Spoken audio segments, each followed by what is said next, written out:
Olá pessoal, bom dia, sejamos bem-vindos a mais um momento de comunhão espírita nesses episódios diários em que estamos trabalhando de maneira sequencial o livro Pão Nosso.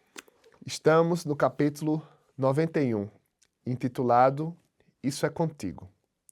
Tem uma passagem do Evangelho de Mateus que diz o seguinte: E disse, pequei, traindo o sangue inocente. Eles, porém, responderam, que nos importa? Isso é contigo. Emmanuel traz uma passagem a respeito do arrependimento de Judas. E normalmente, quando a gente se equivoca, existe todo um tribunal para nos condenar. Existe todo um tribunal para reprovar o nosso comportamento, dizendo, mais ou menos, que isso é problema seu. Mas todo erro parte de uma premissa, que a premissa é que nós estamos fazendo certo. E no campo divino, muitas vezes as pessoas aplaudem quando a gente acerta. E quando a gente erra, como costuma ser os nossos bastidores? Por outro lado, numa perspectiva inversa, como são os nossos bastidores diante do erro do outro? É preciso lembrar que nós estamos em um mundo de provas e expiações, um mundo em que a gente precisa se melhorar paulatinamente.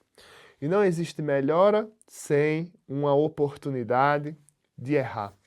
A respeito disso, Emmanuel traz o seguinte recorte, que eu destaco. A palavra da maldade humana é sempre cruel para quantos lhes ouvem as criminosas insinuações. Vê bem agora, bem atenção, por gentileza, se você puder. Quem age corretamente encontrará, nos felizes resultados de suas iniciativas, aluviões de companheiros que lhe desejam partilhar as vitórias. Entretanto, muito raramente sentirá a presença de alguém que lhe comungue as aflições nos dias da derrota temporária. Semelhante realidade induz a criatura à precaução mais insistente. A experiência amarga de Judas repete-se com a maioria dos homens, todos os dias, embora outros setores. Como está o processo de alteridade cristã na nossa atual reencarnação?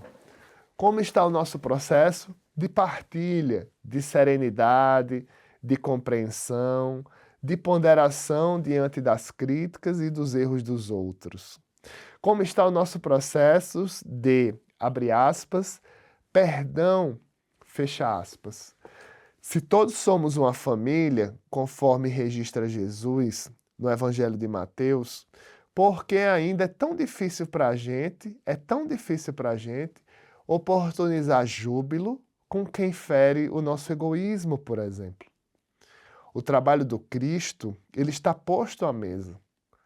E o trabalho do Cristo é júbilo para a gente e júbilo da gente. A gente precisa de Jesus e Jesus precisa da gente no sentido de replicarmos o seu Evangelho. Quando a gente se reconcilia, quando a gente intervém para um processo de reconciliação. Já pensou você? Eu já pensei isso inúmeras vezes, inclusive no meu último erro. E se a vida parasse no nosso último erro? Graças a Deus que não para. Graças a Deus que a vida é dinâmica. E se o outro erra conosco, cabe a gente pontuar, cabe a gente identificar e esperar nele o seu tempo de nova semeadura. Que no nosso coração, ainda um pouco árido, o Evangelho do Cristo possa se reverberar. Que o Evangelho do Cristo possa se fermentar, porque assim poderemos construir de uma maneira solidária, conforme nos pede Jesus, uma humanidade mais justa e amorosa. O Cristo nos diz no Evangelho de Mateus que os seus discípulos serão reconhecidos por muitos se amarem, não é por muito se reprovarem. E você, o que achou desse episódio? Alguma consideração, alguma correção? Lembrou de algo pessoal que queira compartilhar? Digita aí, vamos interagir. Um abraço e até a próxima.